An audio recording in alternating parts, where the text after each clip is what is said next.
Hello students, welcome to the class. Today we study about math exercise 11.4.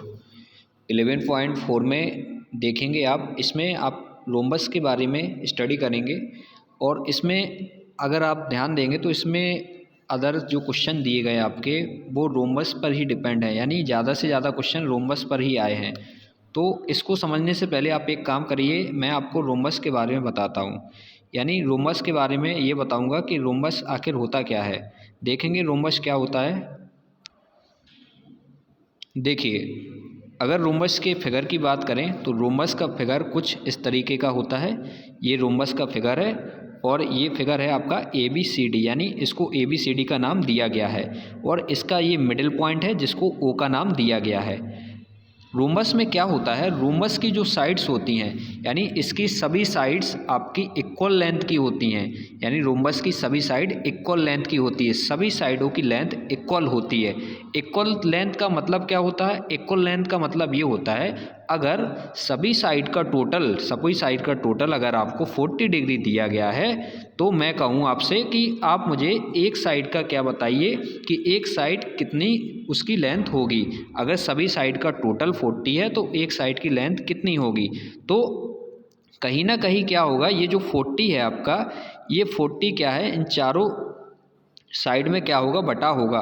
तो चारों side में बटा होगा, इसका मीन्स हो जाएगा कि आप क्या करेंगे, इस 40 में अगर 4 से डिवाइड दिया जाएगा तो ये निकल के आएगा कितना, 10 निकल के आएगा।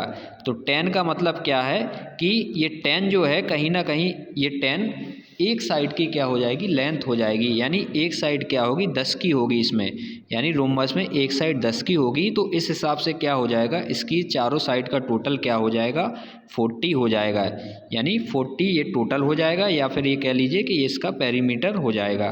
तो सभी साइड की जो लेंथ इक्वल होती है उसका मतलब यही था जो अभी मैंने आपको समझाया।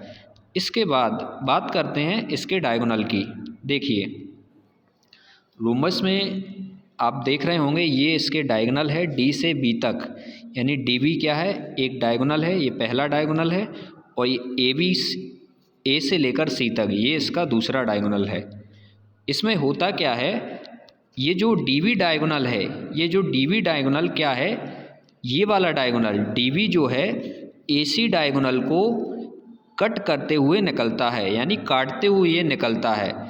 AC को, ये DB जो है इस AC को कट करते हुए निकलता है और इसको क्या है, ये इक्वल पार्ट में डिवाइड भी करता है। DB डायगोनल AC डायगोनल को इक्वल पार्ट में डिवाइड करता है। कैसे डिवाइड करता है, देखिए, इक्वल पार्ट में डिवाइड करने का मतलब ये है कि DB डायगोनल AC के बीचों बीच से निकला होगा, यानी ये बिल्कुल मिडिल से निकला होगा, तभी क्या होगा, ये इक्वल पार्ट में डिवाइड हो जाएगा।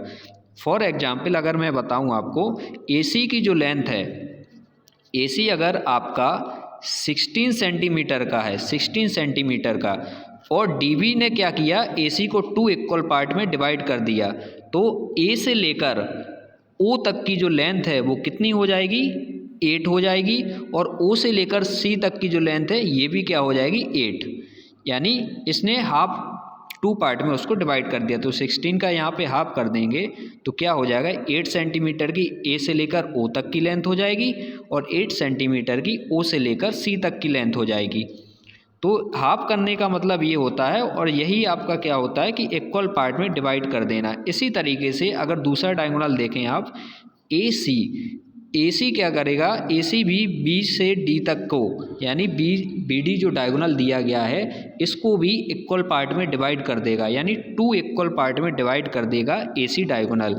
फॉर एग्जांपल B से लेकर D तक की टोटल लेंथ, B से लेकर D तक की टोटल लेंथ अगर आपकी 10 सेंटीमीटर होती है तो क्या होगा, B से लेकर O तक की लेंथ कितनी होगी, अगर BD आपका इक्वल टू में दिया है 10 सेंटीमीटर, पूरी जो होल लेंथ है उसकी 10 सेंटीमीटर दी गई है, तो मैं अगर आपसे कहूँ कि B से लेकर O तक की लेंथ कितनी होगी इसकी, तो B से लेकर O तक की लेंथ होगी इसकी 5 सेंटीमीटर, क्योंकि 2 इक्वल पार्ट में AC ने क्या कर दिया, BD जो डायगोनल है उसको डिवाइड कर दिया, तो B से लेकर O तक की जो लेंथ हो जाएगी, यानी यहाँ पे अगर आप देखोगे तो BO इक्वल टू हो जाएगा 5 सेंटीमीटर। इसी तरीके से मैं कहूँ कि O से लेकर D तक की लेंथ कितनी होगी, ओ से लेकर डी तक की लेंथ आपकी कितनी होगी। ये आपका रहा ओ और ये है डी, तो ओ से लेकर डी तक की भी कितनी होगी, जितना आपका बी ओ होगा उतना ही क्या होगा, ओ डी होगा।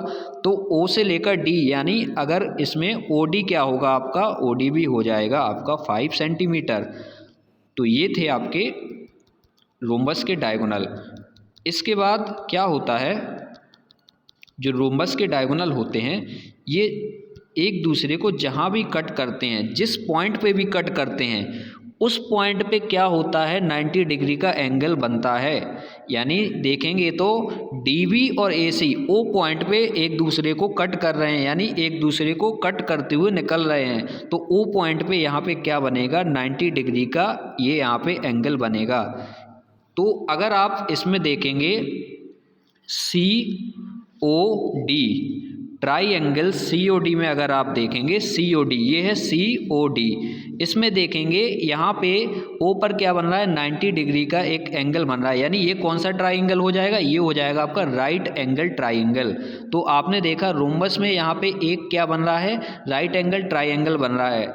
इसके साथ साथ अगर COD में एक राइट एंगल ट्राइंगल बन रहा है आपका, तो इसी तरीके से AOD में भी यहाँ पर क्या बनेगा आपका, AOD में भी यहाँ पे बनेगा आपका एक 90 डिग्री का एंगल, यानी यहाँ पर भी 90 डिग्री का एंगल बनेगा। तो यहाँ पे एक एंगल बनेगा, उसके साथ साथ एक एंगल यहाँ पे बनेगा और एक एंगल यहाँ पे बनेगा। तो आपने देखा कि टोटल इसमें 4 राइट एंगल बनते हैं, यानी टोटल 4 राइट एंगल होते हैं। किस में होते हैं, रोम्बस में होते हैं। इसके साथ साथ रोम्बस की जो साइड्स होती हैं उनकी लेंथ क्या होती है, सभी की इक्वल होती है। उसी के साथ साथ जो डायगोनल होते हैं एक दूसरे को क्या करते हैं, इक्वल पार्ट में क्या करते हैं, डिवाइड करते हैं, और जहाँ पे ये मीट होते हैं वहाँ पे 90 डिग्री का क्या बनता है, एंगल बनता है। तो टोटल इसमें 4 राइट एंगल ट्राइंगल बनते हैं और लेंथ सभी की इक्वल होती है साइड्स की। उसके साथ साथ क्या होता है, रोम्बस में मिडिल में 90 डिग्री का एंगल बनता है। तो ये था आपका रोम्बस।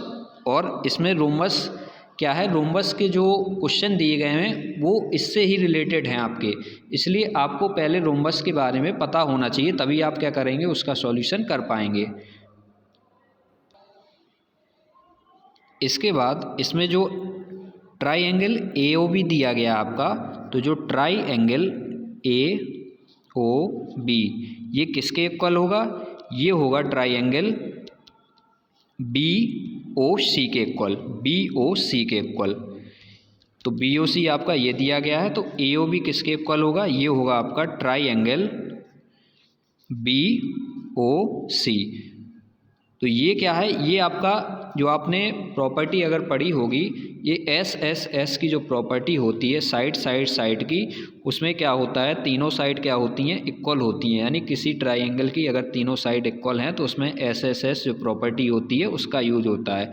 तो अगर आप इन दोनों ट्राइंगल में देखेंगे तो इसकी तीनों साइड क्या है, इक्वल है। तो यहाँ पे कौन सी प्रॉपर्टी आपकी यूज हो रही है, ये प्रॉपर्टी होती है आपकी SSS। तो इस हिसाब से क्या हो जाएगा, इसमें इसकी सभी साइड इक्वल हैं तो ये दोनों भी इक्वल होंगे। इसके जो क्वेश्चन आंसर आपके रह गए हैं, जो भी क्वेश्चन हैं उनको क्या करेंगे, नेक्स्ट पार्ट में सॉल्व करेंगे।